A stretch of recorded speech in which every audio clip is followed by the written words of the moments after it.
하나님께서 이스라엘 백성들을 광야로 이끌어내시고 이렇게 말씀하셨습니다. 나는 너희를, 노예되었던 너희를 이끌어낸 여호와다고. 그러면서 이끌어낸 그 백성들을 향하여 이제는 너희가 내 백성이니까 내 백성답게 살아야 된다고. 이때 모세를 통해서 하나님 율법을 내려주셨고, 모세가 하나님으로부터 받은 그 율법을 통해서 시내산 위에서 이스라엘 백성들에게 선포하셨습니다. 하나님의 나라의 백성들의 헌장을, 크게는 613가지의 율법입니다. 365가지는 하지 말라는 것이고 248가지는 하라라는 그런 율법 조항을 요약하면은 10개입니다. 10계명입니다. 아무튼 하나님께서는 모세를 통하여 이스라엘 백성들에게 하나님의 나라의 사람들로 살아가는 율법을 주셨습니다. 이렇게 살아야 된다고. 다른 나라, 다른 민족, 다른 국가처럼 살아서는 안 된다고. 그로부터 적어도 2000년이 지난 다음 예수님께서 이번에는 직접 하나님을 대신하여 예수님께서 말씀하셨습니다. 그분도 산 위에서 수많은 군중들을 향하여 선포하셨습니다. 하나님의 나라, 하나님의 백성들은 이렇게 살아야 한다고. 마음이 가난한 자는 복이 있나니 저희가 천국을 얻을 것이라고, 소유할 것이라고. 애통하는 자, 온유한 자, 의에 줄이고 목마른 자, 그러면서 또다시 마지막에 의의 핍박을, 의를 위하여 핍박을 받는 자는 복이 있다고. 그러면서 그 복은 천국을 그들이 소유하게 될 것이라고 말씀하셨습니다. 하나님의 마음을 가장 잘 아시는 그분이 바로 예수님께서 직접 모여있는 군중들을 향하여 선포하셨던 말씀입니다. 그리고는 기도는 이렇게 해야 된다라고, 외식하지 말고 정말 진실한 기도를 통해서 하나님과의 교제를 가져야 되고, 이웃과의 관계 속에는 아무나 원수를 만들지 말고 대적하지 말고 이웃을 사랑하라고, 오리를 가자 하면 십리를 가자고 그렇게 말씀하시다가 느닷없이 이렇게 말씀하셨습니다. 너희는 이 세상에 보물을 쌓아두지 말라고, 너희들의 보물을 천국에 두라고. 이 땅에 두면은 시간이 지나가면은 다 고물이 되고 맙니다.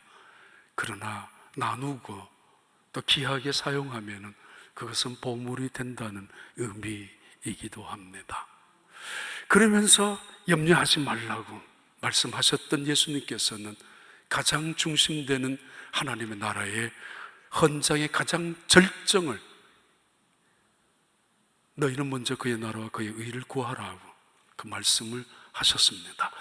이 말씀을 가지고 2018년 1월 달부터 지난 4개월 가까이 말씀을 전하다가 이제 다시 4개월 만에 이 말씀을 다시 한번 리마인드를, 한번 리뷰를 해보고 싶어서 이 말씀 다시 택했습니다.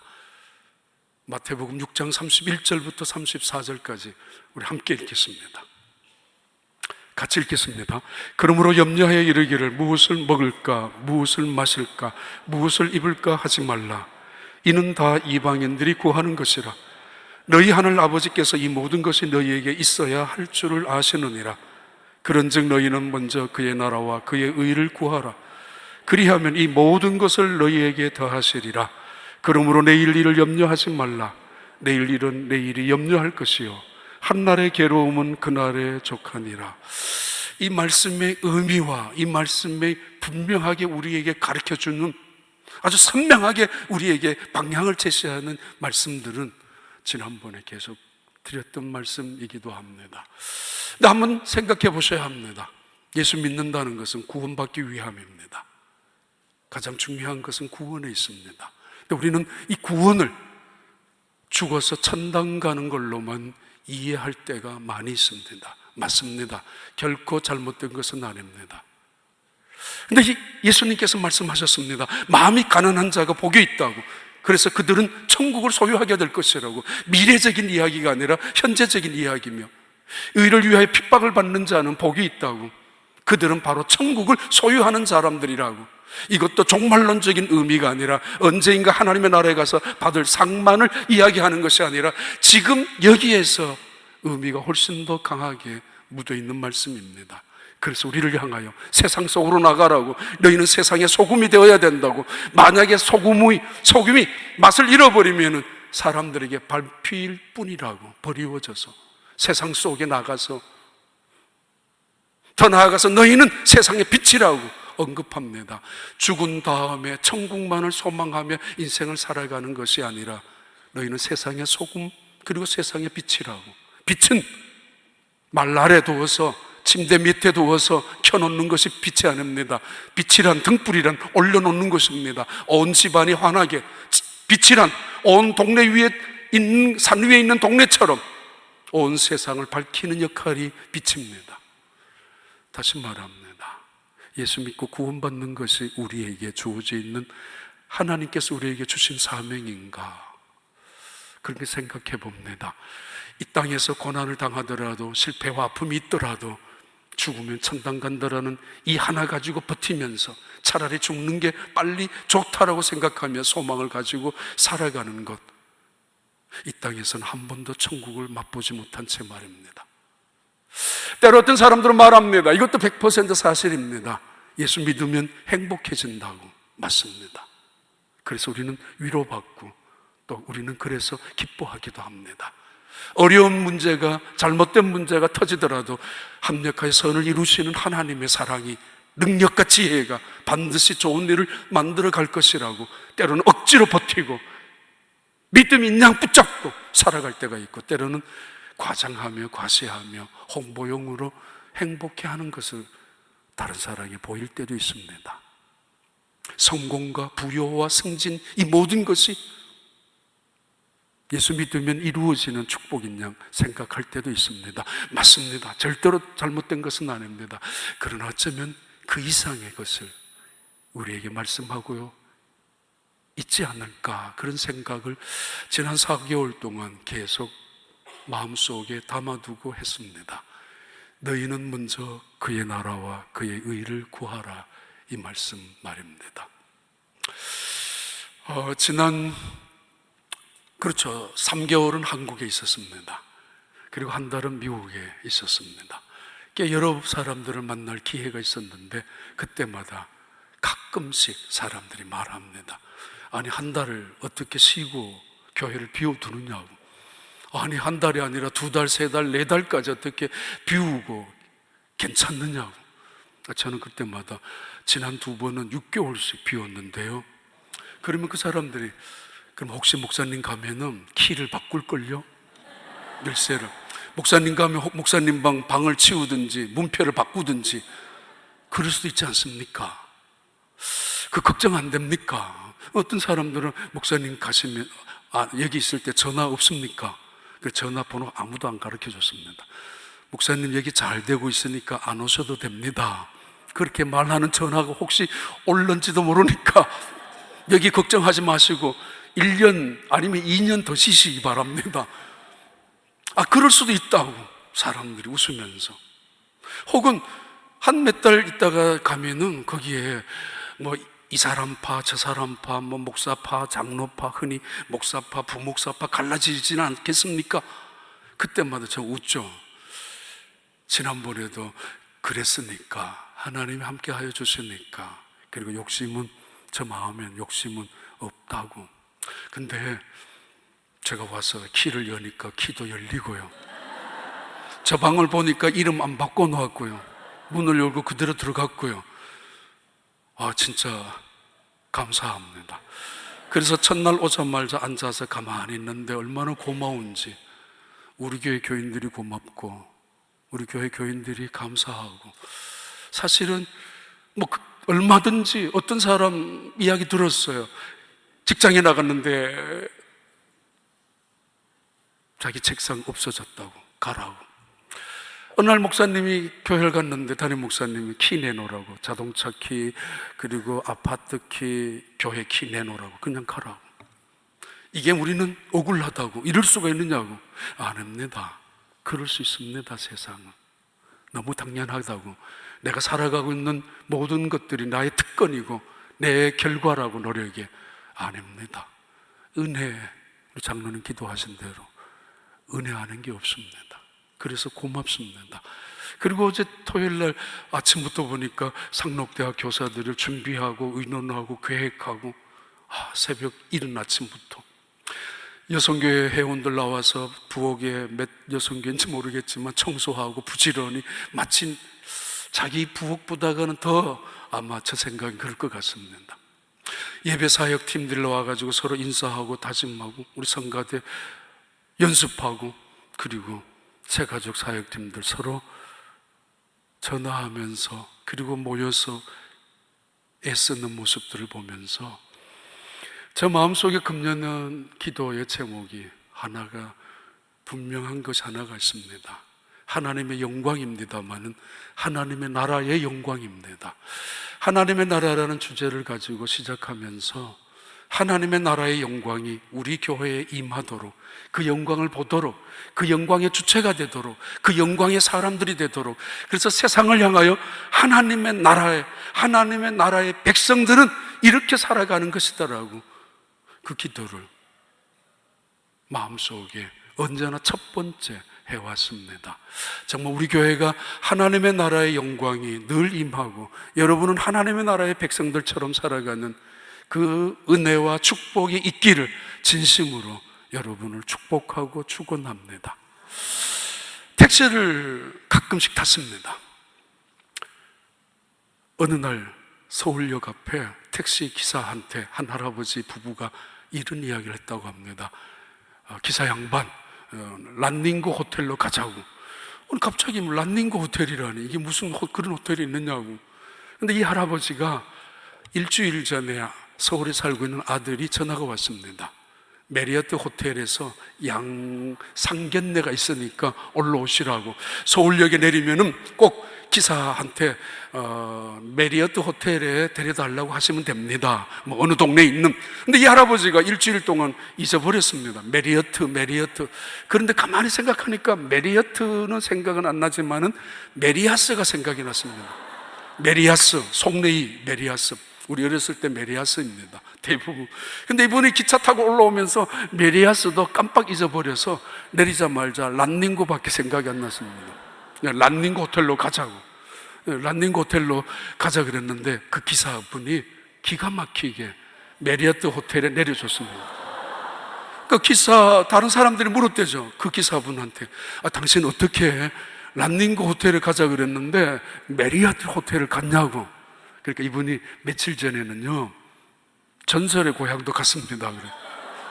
아니 전설의 고향을 가다니 어느 할머니가 자기한테 내려서 진짜인지는 모르겠는데 전설의 고향을 가자 그래요. 택시를 타면서. 아니 전설의 고향 망우리 망원동 이렇게 생각하다가 할머니한테 물었대요. 할머니 왜 거기 가시는데요? 우리 딸이 오늘 거기서 공연을 한다고. 그러면서 그 할머니를 모시고 데려다 준 곳이 어디였어요? 예술의 전당. 모르시는가 봐. 제가 3달, 4달 준비한 웃기는 이야기인데 어떻게 그렇게 있습니까? 전설의 고향을 가자 그랬는데 결국은 서울 예술의 전당을 가게 되었는데요. 제가 좀 쉬었잖아요. 놀았잖아요. 제가 말을 란닝고 호텔이라고 그러더라도 여러분은 메리어트로 들으시기 바랍니다. 제가 전설의 고향을 이야기하더라도 듣는 사람은 예술의 전당이겠지라고 들으시기 바랍니다. 오래간만에 그렇지 않습니까? 무책임한 이야기지만은 하여튼 그래도 오니까 아침에 아니지 그저께 또 이번 주에 와서 또 몇 분들은 고맙기도 하고 힘을 주는 것 같아서 고맙기도 하고 또 카드도 또는 파킹랏 앞에 붙여놓기도 하고 목사님 잘 왔다고 파킹랏 차를 세우는데 그 앞에 붙여놨더라고. 아무튼 감사합니다. 감사하지만은 앉아서 계속 그 생각했습니다. 정말 미안하고 또 한편으로는 너무 고마운 교인들이 많아서 이렇게 좀 뻔뻔스럽게 다시 잘 오게 되었습니다. 무엇보다도 기도해 주신 모든 분들 너무 감사하고 또 반갑게 맞아주신 거 너무 감사합니다. 어느 날 바리새인들이 예수님께 찾아왔습니다. 그리고 이렇게 물었습니다. 하나님의 나라가 언제 임하느냐고. 이거는 대단히 중요한 질문이고 그리고 매우 긴박한 질문이기도 합니다. 그러나 사실은 이 몇몇 바리새파 사람들은 예수님을 향하여 비아냥거리듯이 그 예수님을 비꼬듯이 질문하고 있는 질문입니다. 하나님의 나라가 언제 임하느냐고. 내가 듣기에 그리고 소문으로 알기에 있기에 당신은 지금 하나님의 나라가 임한다고 임했다고 떠들고 있고 선포하고 있고 하나님의 나라의 복음을 제자들에게 가르치고 있고 그리고 세상 모든 사람들에게 선언하고 있다고 하는데 하나님의 나라는 도대체 언제 임하느냐고. 병자를 고치고 그리고 귀신을 쫓아내는 능력도 있는 줄 알고 있다고. 그렇다면 너가 원하는 또 너가 말하고 있는 하나님의 능력이 바로 하나님의 나라가 이 땅에 지금 이루어져야 되지 않느냐라는 그런 비꼬는 질문입니다. 너는 무지한 백성들을 현혹하는 미혹하는 선동가가 아니냐? 그들을 적당히 구슬려서 너의 어떤 사심을 가지고 어떤 이익을 꿈꾸고 있는 그런 사람이 아니냐라는 투로 질문한 것입니다. 긍정적으로 보면은 좋은 질문이기도 합니다. 왜냐하면은 이스라엘 백성들은 하나님의 나라에 대한 소망을 갖고 있었기 때문입니다. 지금 400년, 500년, 거의 600년 가까이나 이스라엘 민족은 망하고 난 다음 나라가 없어지고 말았습니다. 국가라는 개념은 영토가 있어야 합니다. 국민이 있어야 합니다. 백성이. 그리고 주권이 있어야 합니다. 유대인들이 살고 있는 영토는 있었고 백성들도 있었지만 그들은 주권 없이 살아오고 있는 때가 500년 이상이나 되어가고 있습니다. 그러기에 그들은 다윗 왕국의 재건을 꿈꾸며 이스라엘 민족이 전 세계의 가장 위대한 국가로 주권 국가로 우뚝 세워질 것이라는 소망, 대망, 바로 그래서 메시아를 기다렸던 메시아 대망 사상이 그들에게 있었기 때문입니다. 지금 자신이 마치 메시아인 것처럼 행동하고 있는 예수님이 너희들 하나님의 나라가 가까이 있다라고 말씀하시고 계시는 예수님이 어쩌면 그 하나님의 나라, 꿈꾸고 있는 하나님의 나라를 지금 천지 개벽을 통해서 로마 정부가 무너지고 그 위에 새로운 이스라엘 민족이 세워질 거라는 꿈을, 기대감을 가지고 묻는 질문일 수도 있습니다. 그런데 지금 예수님께서는 사역을 하신 지 1년, 2년이 지나가고 계십니다. 이때쯤이면 로마의 황제들이 무너지든지 로마의 권력이 어떤 무너질 조짐이라도 보여야 하는데 아무것도 보이지 않았습니다. 그런데 여전히 예수님께서는 하나님의 나라를 선포하고 하나님의 나라의 복음을 가르치고 하나님의 나라에 대한 언급을 하시고 있기 때문에 이 바리새인들이 예수님을 힐난하는 질문입니다. 이 질문에 대한 예수님의 대답이 오늘 본문의 말씀입니다. 누가복음 17장 20절부터 21절까지 함께 읽습니다. 바리새인들이 하나님의 나라가 어느 때 임하니까 묻거늘 예수께서 대답하여 이르시되 하나님의 나라는 볼 수 있게 임하는 것이 아니요 또 여기 있다 저기 있다고도 못하리니 하나님의 나라는 너희 안에 있느니라. 예수님께서 정말 질문하는 이 질문자들은 예수님을 괴롭히기 위해서, 예수님을 난처하고 당황스럽게 만들기 위하여, 아니 저들의 그 음모와 계략과 잘난 척하는 그들의 계획대로라면 예수님을 궁지에 몰아넣어서 국민들에게, 백성들에게 이가 외치고 있는 바로 예수님이 가르치고 있는 하나님의 나라는 거짓이고 허구며 이 사람은 거짓 선지자라는 것을 들통내기 위한 질문이었을 것입니다마는 예수님은 그들의 질문을 대단히 아주 음흉한 질문이었지만은 그러나 필요한 질문으로 받아들이고 그들에게는 고개를 돌려 외면하며 제자들에게 이렇게 대답하셨습니다. 하나님의 나라는 볼 수 있게 임하는 것이 아니라고, 영적인 것이고, 그리고 하나님의 나라는 여기 있다 저기 있다, 영토적인 경계선을 가지고 그런 국가적인 개념도 아니라고 그러면서 말씀하셨습니다. 하나님의 나라는 너희 안에 있느니라고. 제자들에게 사실은 The kingdom of God is near. 가까이 있는 그 하나님의 나라는 is within you, 너희 안에, 또는 is you among, 여러분의 관계 속에서 있다고. 이 말씀을 통해서 너희는 먼저 그의 나라와 그의 의를 구하라는 하나님의 이 말씀을 다시 한 번 더 생각을 해보려고 이 본문을 택했습니다. 하나님의 나라는 어떤 곳인가? 하나님의 나라의 백성들은 어떤 모습으로 살아가야 하는 것인가? 지난 6월달 그리고 7월 초까지 러시아에서는 월드컵 축구 경기가 있었습니다. 저도 보았습니다. 주일날 있었지만은 이른 아침 근처에 가까이 있는 일부 예배를 드리고, 그 크로아티아와 그리고 프랑스라는 나라가 그 월드컵 결승전을 할 때였습니다.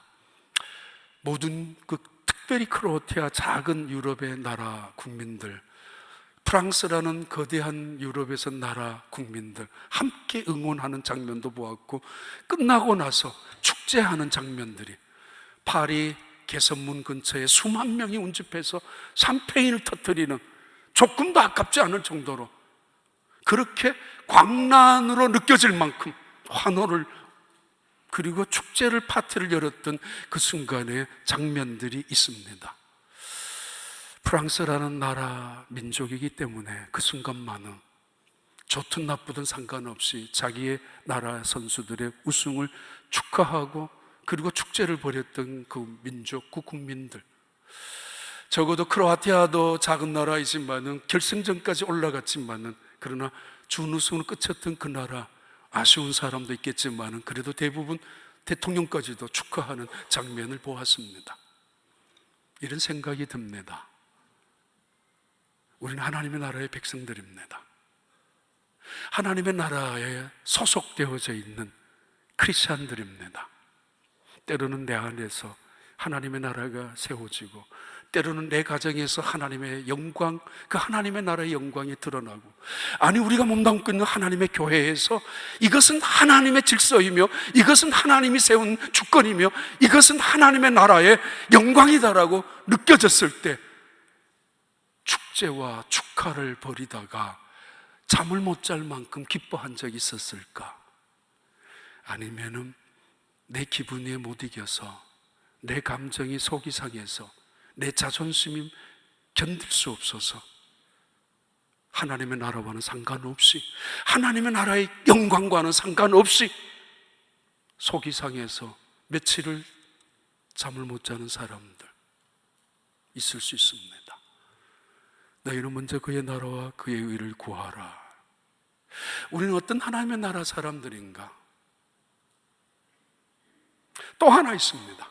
사실은 하나님의 나라야, 이겼을 때 사탄의 나라가 이기는 것이 아니라, 내 나라가 이기는 것이 아니라 하나님의 왕국이 세워지는 것을 보고 기뻐하고 축하한 적이 얼마나 있었는가. 또다시 다른 문제로 보면은 선수들은 반드시 유니폼이 다릅니다. 프랑스 선수들과 크로아티아 선수들의 유니폼이 다릅니다. 한 팀이기 때문에.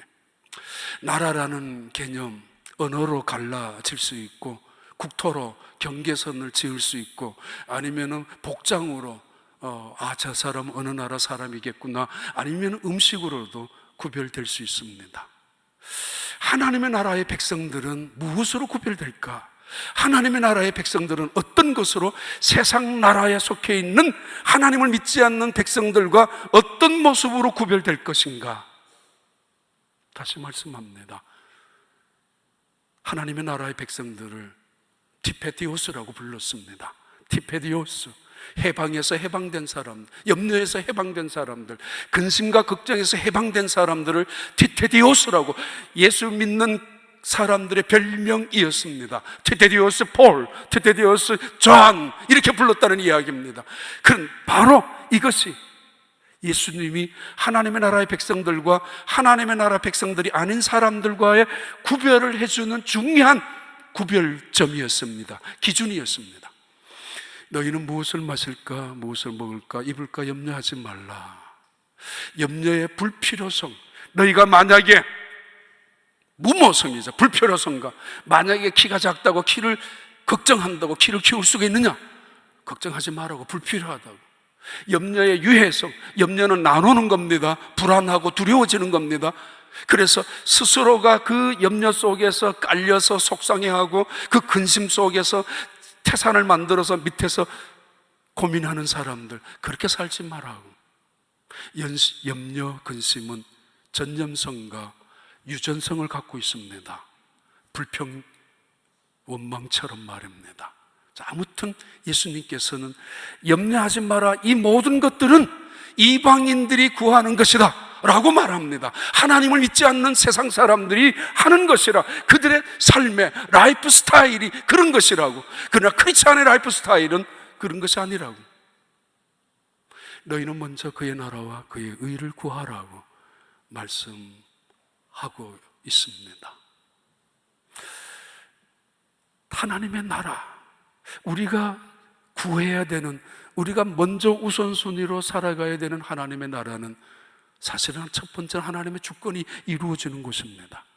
다른 말로 말하면 하나님을 왕으로 섬기며 하나님을 왕으로 인정하며 하나님의 말씀을 내가 받아들이며 깨닫고 깨달은 말씀 앞에 순종하며 순종하는 말씀대로 살아가는 그 자리를 바로 하나님의 나라라고 부르고 있습니다. 마가복음 1장 14절 같이 읽습니다. 요한이 잡힌 후 예수님께서 갈릴리에 오셔서 하나님의 복음을 전파하여 이르시되 때가 찼고 하나님의 나라가 가까웠으니 회개하고 복음을 믿으라 하시더라. The time has come. 마침내 그 시간이 가득 찼다고, 마침내 지금까지 오던 기다려왔던 그 시간이 다가왔다고. 그 시간이 뭐예요? 하나님의 나라가 The kingdom of God is near. 우리 아주 가까이에, 이제 at the hand, 손 가까이에. 손을 내밀면은, 아니 눈을 뜨면은, 부르면은 당장 만날 수 있고 바라볼 수 있고 손 잡을 수 있는 그곳에 하나님의 나라가 곁에 와 있다고. 그래서 우리에게 요구하는 것이 있습니다. Repent, 회개하라. Believe in the gospel. 복음을 믿으라 말씀합니다. 하나님의 나라의 시작은 바로 회개와 함께, 항복과 함께 시작되고, 날마다 우리가 하나님 말씀 앞에 순종하며 살아갈 때 하나님의 나라는 확장되어지고 경험되어진다는 사실을 말합니다. 달라스 윌라다라는 아주 세계적으로 영향력을 미치는 목사님이 이렇게 말했습니다. 만약에 이 땅에서 하나님의 나라를 경험해 본 적이 없는 사람이라면, 죽어서 천당 갈 것만 꿈꾸는 사람이라면 그것은 도피처로 이용될 뿐이라고.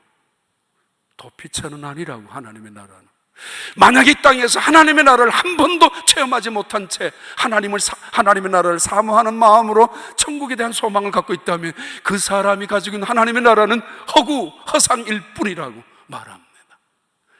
우리가 이 땅에서 하나님의 나라를 내 안에서, 내 손끝에서 경험할 수 있는 것은 바로 그러므로 하나님 앞에 항복하고 죄인으로 지금까지 살아온 나의 삶을 내려놓고 내 인생의 주인이 된 나의 주인 된 것을 내려놓고 철저하게 하나님이 내 인생의 주인인 것을 철저히 고백하며, 마치 포로가 적국에게 끌려와서 완전히 서렌더한 것처럼 모든 무장을 내려놓고 모든 훈장 계급 아무 소용없는 것처럼 내려놓고 항복하듯이, 그리고 이제는 그 적군을 향하여 복종해야 하듯이 토탈 서렌더를 말한다고 말합니다.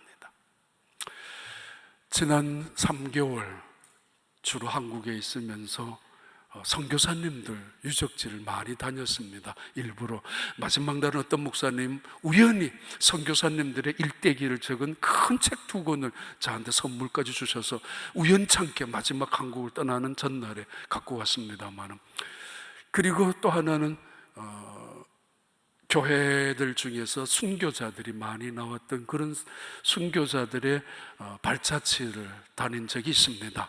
대부분 그런 곳을 찾아다녔습니다. 이유는 하나님의 나라 그 영광을 맛보고 또 깨닫고 싶어서입니다. 광주에서 여수까지 내려가서 여수에 있는 애양원을 적어도 거기 3박 4일 동안 머물면서 애양원을 다녀왔습니다.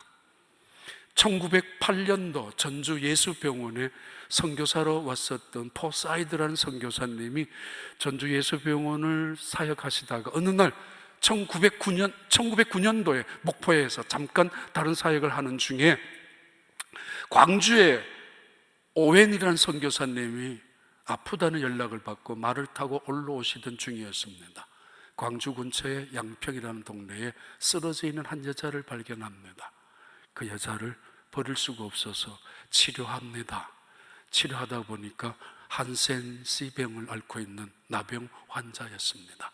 온몸은 이미 썩어가는 그 여자 환자를 무덤 같은 곳에, 가마솥을 만드는 그곳에 집어넣고 치료하면서 우리나라 최초로 광주 나병원이 시작이 됩니다. 포사이드라는 선교사님이 시작한, 자기 동료 선교사님은 결국 급성폐렴으로 치료하러 왔지만은 돌아가시고 나병들 환자들을 위해서 시작되어졌던 광주에서 나병원, 1910년, 15년, 26년, 28년까지 있으면서 600명, 800명으로 전국에 있는 나병 환자들이 그 자리에 모여들었습니다. 결국 광주에 있지 못하고 전주로 산 쪽으로 나왔습니다. 광주에 있었던 최홍중이라는 장로님께서 1000평이라는 땅을 내주어서 병원을 시작했지만 그것을 팔고 여수로 내려와서 나병 환자들을 돌보기 시작했습니다. 그때는 두 번째 원장으로 계셨고 가장 오랫동안 한국에서 사역하셨던 40년 동안이나 존 윌슨이라는 선교사님이 그 나병 환자들을 돌보기 시작을 했습니다. 자녀들을 위해서 학교도 세우고 나병 조금 괜찮은 환자들을 위해서 목공 훈련도 시키고 때로는 다른 농사 짓는 방법도 가르치면서 그들을 훈련시키고 그리고 끊임없이 진료하고 치료해주는, 그러다가 40년 지나고 1948년 우리나라를 떠나고 99세에 돌아가셨습니다. 존 윌슨 선교사님은. 그리고 또다시 전쟁 이후에 선교사님 한 분이 스톤 토플 선교사님이 오셔서 거의 30년 이상이나 한국에서 여수에 있는 애양원의 나병 환자들을 치료하는 의사들이었습니다. 진료실 그대로 남아 있습니다. 기념관에 진료한 기구들도 남아 있습니다. 치료하는 많은 기구들, 혹은 보조기구들, 휠체어 같은 거, 아니면은 나중에 인공 고관절 수술하기 위해서 토플 목사님은 그런 기구들도, 그분들은 한국에 와서 가족들도 버렸던, 자기 몸을 자기가 보아도 끔찍할 수밖에 없는 그 환자들을 돌보기 시작했었고 그 환자들을 위하여 평생 한국 땅에 있었던 선교사님들입니다. 그들의 유적지, 흔적지, 기념비, 그리고 역사 박물관처럼 남아있는 구석구석을 다 다녀보았습니다.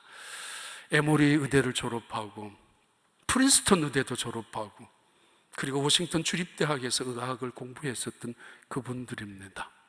존 윌슨 선교사님 그 일대기 속에 나옵니다. 어느 날 예배를 드리는데 넌 나를 사랑하느냐라는 질문이 계속 자기에게 던져왔었다고 합니다.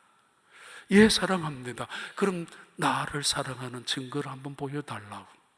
그래서 비전을 가지고 알지도 못했던 조선이라는 나라에 와서 포사이드라는 선교사님이 시작한 나병 환자들과, 그래서 결국은 여수까지 내려와서 그 나병 환자들 치료하기 시작했는데, 그분이 그 나병 환자들이 한번 질문을 한 적이 있었다고 합니다. 여러분, 우리 이 병원 이름을 뭐라고 지으면 좋겠습니까? 그 환자들이 대답했다고 합니다. 천국이라고. 천국. 그러나 그 병원 이름을 천국이라고 짓기에는 이상해서, 그래서 그냥 천국은 우리 마음에 있는 거라고, 우리 가운데 있는 거라고 이름을 짓지 말고 그냥 애양원이라고 짓자고, 그래서 그들이 있는 병원 이름을 애양원이라 지었고, 그들은 자기들이 머무는 그 자리를 천국이라고 불렀습니다. 가진 돈 아무것도 없습니다. 미래 전혀 없습니다. 절망, 세상으로부터 버림당한 가장 불쌍한, 가장 비참한 사람들입니다. 이 병실에 들어가기 위해서 의사들은 반드시 장화를 신고 들어갈 정도로 진물이 나서, 그 당시에 신문지도 너무 귀했기 때문에 신문지를 2겹, 3겹 깔아놓아도 그 위에 진물이 일어나고, 그리고 피고름이 엉켜가지고 잠시라도 들어가서도 숨을 쉬고 나올 수도 없을 만큼 그런 병실에 들어가서 환자들을 끌어안고 있었던 그 선교사님들. 어느 날 토플 선교사님에게 한 환자가 물었습니다. 선교사님, 개가 사람이 될 수 있습니까? 아니, 어떻게 개가 사람이 되냐고. 돼지가 사람이 될 수 있습니까? 아니, 그런 일이 있을 수 없다고. 예, 선교사님, 개도 돼지마도 못한 저희들이 선교사님 때문에 사람이 되었습니다. 선교사님이 가르쳐준 복음 때문에 사람이 되었다고. 이 토플 선교사님은 에모리에서 의대를 졸업했었던 분인데, 어느 날 성경을 읽다가 한 알의 밀알이 땅에 떨어져 죽으면 그대로 많은 열매를 맺지만 죽지 아니하면은 그대로 있다라는 그 말씀 앞에서 깨달음이 와서, 그래서 선교지로 나가서 자신을 내려놓았다고. 자신이 가지고 있는 모든 것들을, 자기의 생각이나 야심이나 욕심마저, 소심마저 다 내려놓고 죽게 하고, 그럴 때 하나님의 나라의 영광이 임하는 것을 본 그 토플 선교사님은 얼마 전에 여수 애양원 박물관을 다시 리모델링을 했어. 그리고 기념할 때 왔다 가신 분이기도 합니다. 하나님의 나라, 하나님 앞에 두 손을 들고 항복하고 하나님의 말씀을 매일 깨닫고 순종하는 그곳, 바로 하나님의 주권이 나타나는 그곳, 그것이 마음이라면 그 마음 속에, 그것이 어떤 관계 속에서 이루어진다면 내가 참고 내가 양보하고 내가 죽는다면 그 자리에서 이루어지는 하나님의 나라. 그들은 그 애양원, 이 세상에서 가장 비참한 사람들이, 가장 더럽고 추한 썩어 문드러지는 사람들이 살고 있는 그 땅을 그들은 천국이라고 불렀습니다. 부르고 싶었습니다. 크로아티아 선수 중에 한 명, 우승 결승전까지 올라갔는데, 크로아티아 선수 중에 한 명은 1회전에, 월드컵 1회전에, 나중에 들은 이야기입니다. 우연히 기사를 보고 1회전에 이 크로아티아라는 팀이 가나의 선수들과 경기를 해서 2대0으로 이겼습니다. 이겨서 후반전 한 5분 남겨두고 감독이 이 크로아티아 선수 중에 한 명을 너가 나가라고 교체로 내보냈습니다. 그런데 이 사람이 거절했습니다. 안 간다고. 기분 나빠서. 내가 주전 멤버가 아니고 내가 왜 후보냐고. 이탈리아 유명한 클럽에서 뛰고 있는 자존심 때문이었는지, 아니면 자기를 가르쳤던 감독이 어줍잖게 여겨졌든지 무시한, 결국 그 사람은 그 다음날 짐 싸들고 자기 나라로 돌아갔고, 자기 나라에서는 이 선수를 퇴출시켰고 영구 제명했었고, 그리고 러시아 월드컵이 아니라 월드컵 협회에서는 이 선수를 완전히 다시는 축구 경기에 나타나지 못하도록 제명을 시키고 말았습니다. 감독의 명령에 불순종한 한 사람. 우리는 순종이란 단어를 에너지를 반응을 가질 때가 있습니다. 마치 목사에게 순종하지 않으면 안 되는 것처럼. 아닙니다. 하나님의 말씀 앞에 순종하는 것. 때로는 세상 속에서도 아마 결승전 올라가는 것을 바라보면서 가장 가슴 아팠고 가슴을 치면서 후회했던 사람이 있었다면, 감독의 말을 거부하고 기분 나빠서 자존심 때문에 그냥 뛰쳐나갔던 그 사람일 것입니다. 하나님의 나라는 하나님의 법에 순종하면서 이루어지고 확장되어지는 것입니다. 그리고 하나님의 나라는 더 위대한 것은 영적인 나라가 하나님의 나라입니다. 너희는 염려하지 말라. 너희는 근심하지 말라, 이런 말씀을 잠시 자칫 오해할 수 있습니다. 그러면은 내가 살아가고 있는 이 모든 것들은 무가치하단 말인가? 쓸모없는 일을 하고 있단 말인가? 내가 하는 일은 중요하지 않단 말인가? 라는 생각에, 혹은 내가 살아가고 있는 삶의 무대를 다 내려놓고 떠나고 고요한 곳으로 가란 말인가? 산속이나 바닷속에 그냥 가서 평온을 유지하는 것이란 말인가? 아니, 내가 살아가고 있는 이 모든 삶의 속도를 멈추고, 또는 내가 살아가고 있는 삶의 모든 사람의 접촉 대상을 끊어버리고 홀로 살아란 말인가? 이것이 먼저 그의 나라와 그의 의를 구하라는 것인가? 내가 바쁘게 살아가는 것은 죄란 말인가? 아닙니다. 예수님은 이 세상에 계시면서 정말 바쁘게 사셨습니다. 새벽부터 저녁까지 병자를 고치기 위해서, 귀신을 쫓기 위해서, 제자들을 가르치기 위해서, 아니면은 또는 천국 복음을 선포하기 위하여, 심지어는 그를 대적하는 대적자들의 끊임없는 질문과 음모를 꾸미고 있는 그 사람들을 향하여 대항하기 위한 그 바쁜 일을 지내셨던 분이 예수님이셨습니다. 그런데 놓치지 말아야 될 것이 하나 있습니다. 다 떠나가라, 지금 하고 있는 일이 아무런 소용없는 일이다, 오늘 이 땅에서 살고 있는 모든 수고하는 것은 헛된 것이다 라는 것이 아니라 잊지 말아야 될 것이 있습니다. 예수님은 그 바쁘고 지치고 피곤함 속에, 때로는 아픔 속에, 오해와 핍박 속에서도 결코 잊지 않는 것이 하나 있었습니다. 하나님과의 교제입니다. 그것을 영적인 삶이라고 합니다. 그래서 그는 기도합니다. 왜 이렇게 바빠야 하는지, 아니 이 바쁜 일보다 더 중요한 것이 무엇인지, 내가 죽음 이후에도 영원한 세가 있다는 사실 속에 그는 깨달을 수밖에 없는 분명한 것을 하나 갖고 있으면서, 먼저 그의 나라와 그의 의를 구하라는 이 말씀은 너희의 삶의 무게를, 너희의 마음의 관심을 반드시 잊지 말아야 될 것이 있다, 영적인 삶을 말이라, 그런 의미입니다. 너희의 관심의 초점을, 너의 삶의 모든 중심을 뺏기지 마라. 먹는 일에, 입는 일에, 마시는 일에, 먹고 사는 일에만 쭉 뺏기지 마라. 아니, 하나님과의 관계를 가지고 영적으로 성령 안에서 살아가는 그 일을 놓치지 말아라. 이 땅에 살아가면서 하나님의 나라의 사람들의 또 다른 구분입니다. 우리가 염려하지 않는 사람으로, 하나님의 주권에 순종하는 사람으로, 그리고 염려하지 않는 그 더 중요한 비결은 성령 안에서 살아가는 사람들이기 때문입니다. 로마서 14장 17절 말씀 볼까요? 로마서 14장 17절을 한번 띄워봐요. 하나님의 나라는 먹는 것과 마시는 것이 아니요 오직 성령 안에는 의와 평강과 희락이라고. 제가 애양원의 이야기를 계속해서 죄송합니다만은, 그 애양원에는 그 문둥병, 죄송합니다, 한센인병을 앓고 있는 환자들이 다녔던 교회가 있습니다. 그 교회 이름을 성산교회라고 합니다. 그 교회도 갔습니다. 한참 시간도 많으니까 있었는데, 마침 비가 와서 한참 앉아있는데 마치 이상한 많은 혼자 은혜를 많이 받았습니다만은, 저를 데리고 갔었던 여수 제일교회 담임 목사님께서 이 교회를 담임했었던 손양원 목사님의 딸이 가끔씩 자기 교회에 와서 만났던 이야기를 들었기도 했습니다. 성산교회, 거룩한 교회라고.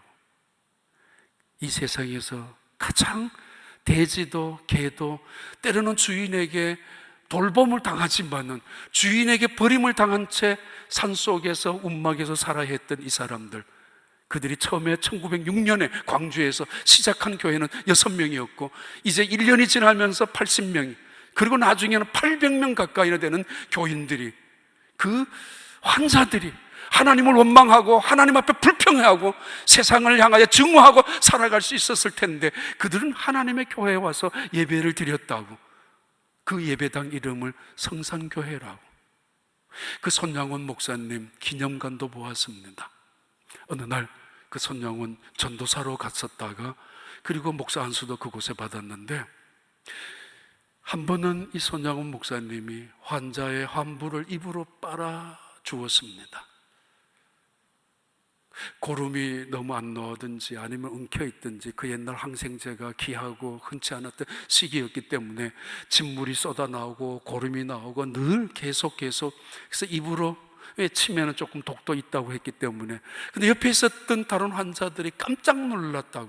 근데 그 사진 같은 그림을 이 손양원 목사님 기념관에 붙여놓았는데, 언젠가 카나다에서 한 분이 그 기념 간에 그 그림을 보다가 기절하셨습니다.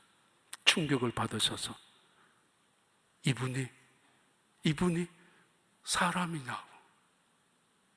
손양원 목사님, 환자, 썩어가는 그 나병 환자들의 환부를 입으로 치료해주는 그 그림을 보고 쓰러진 분, 그 이야기를 들었는데 그분이 캐나다에 살고 계시는 박재훈 목사님이고 음악 많은 작곡 가사를 지은 시인이기도 합니다. 왜 쓰러졌는가 기절해서 일어난 이야기를 들어보니 너무 충격이었습니다. 나는 이 그림 한 장 속에 천국을 보았다고. 이게 천국이라고. 그 살아계신 손양원 목사님의 딸 가족들 중에 한 명인 딸이 가끔씩 목사님한테, 여수 제일교회 목사님한테 만나면 이렇게 이야기했다고 합니다. 아버지하고 어머니하고 싸울 때가 많았다고. 그리고 우리 자식들도 너무 아빠가 싫었다고.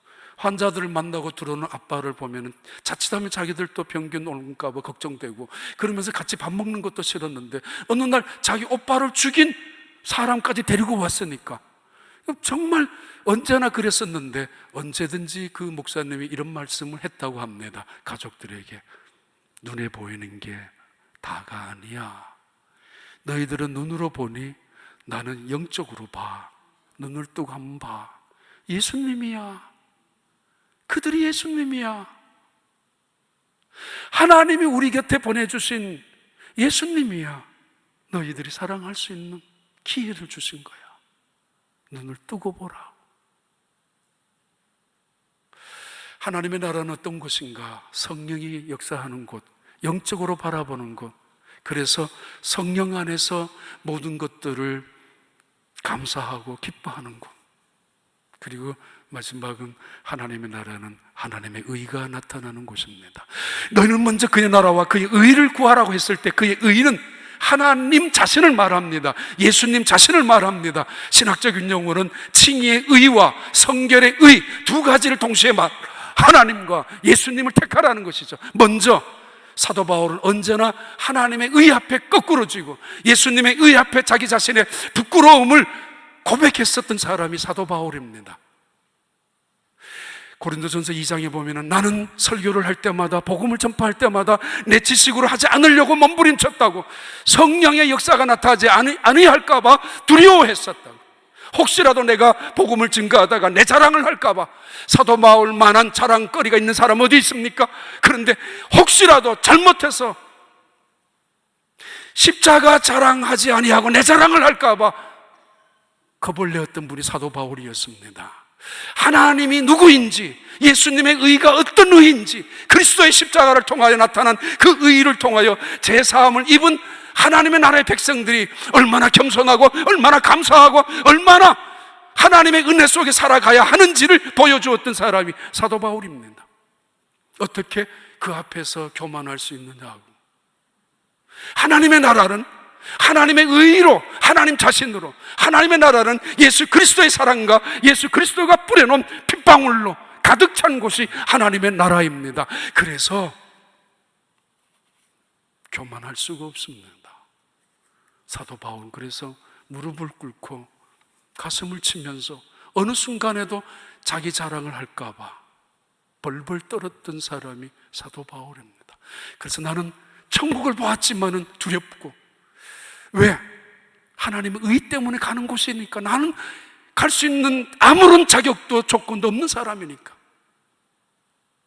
그래서 나는 만사되지 못한 사람이며 갈수록 죄인 중에 괴수이며 사도 중에 가장 작은 사도이며 성도 중에 가장 작은 사도라고. 하나님의 의가 얼마나 위대한지, 예수 그리스도의 의가 얼마나 놀라운지 그것을 알았기 때문에, 그것을 아는 사람들이 살아가는 그 나라를 하나님의 나라라고 합니다. 죄송합니다. 애양원에 있었던 벽에 붙여놓은 글이 하나 있습니다. 시가 그 아이패드로 찍어 놓았는데 갔다 와서 보니까 없어졌습니다. 깨져가지고. 근데 그 기억으로 이런 시가 크게 적혀져 있습니다. 애양원 병원 기념관에 한 소녀가 겁에 잔뜩 질린 채 울고 있다. 문둥병이 걸린 한 소녀가 부모로부터 쫓겨나고 도망 나온, 어쩌면 울고 있는 한 소녀가 겁에 질린 채 다가오고 있다. 난 그날 하찮은 몇 푼의 돈으로 그 소녀를 샀다. 난 그날 몇 푼 안 되는 돈으로 천국을 샀다. 얼마 후 그 소녀는 밝은 미소를 머금고 문을 열고 내게로 다가온다. 난 그날 천국을 보았다. 난 그날 비로소 천국을 깨달았다. 난 그날 천국을 내 것이 되게 했다. 가슴이 뻥 뚫렸던 말씀이었습니다. 너희는 먼저 그의 나라와 그의 의를 구하라. 그리하면 이 모든 것을 다 하시리라. 구하라, 구하라.